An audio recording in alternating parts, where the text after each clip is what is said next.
Hi everyone, Nikki Buckelew here at Buckelew Realty Group. And today I want to talk a little bit about ways to help your pet also have a positive experience when you're downsizing.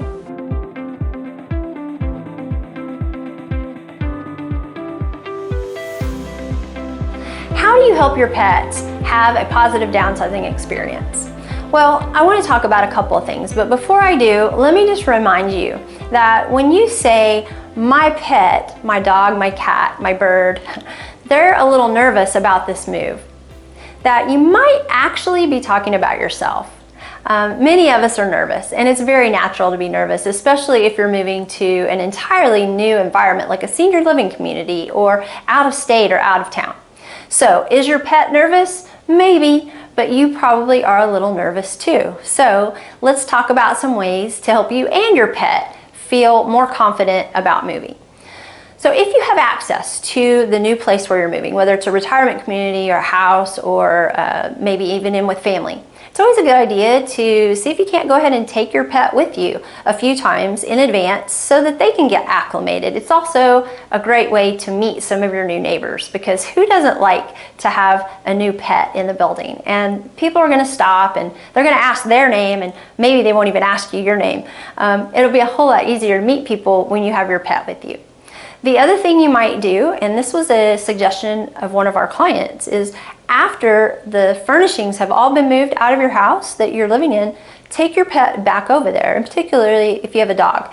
And they can then kind of sniff around and recognize that the house is empty, and it won't be such a shock to their system when you move them into your new place.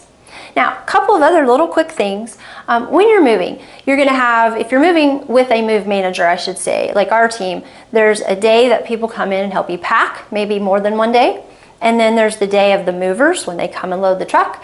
And then there may be some days after that where pictures are being hung and things are being resettled. It's always a good idea to make sure that your pet feels comfortable on those days as well. So maybe putting them in a room where they like to be safe, say in the bedroom with the door shut, or wherever it is that your pet likes to spend time, maybe in their crate. Now, if you have a neighbor or a friend who can watch your pet on one of those days, that would be great too. And then of course you could always have them boarded at a kennel if that makes sense for you.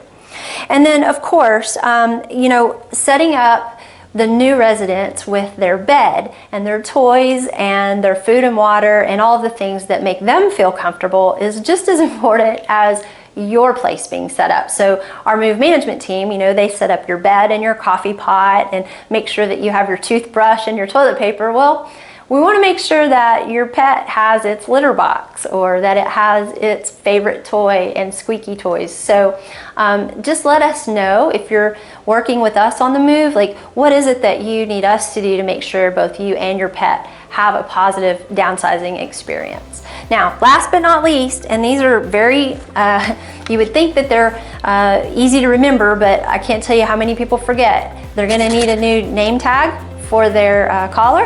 And if you're moving to a retirement community in particular, you might want to make sure that their shots are up to date and that you have documentation of those for the retirement community to have on file.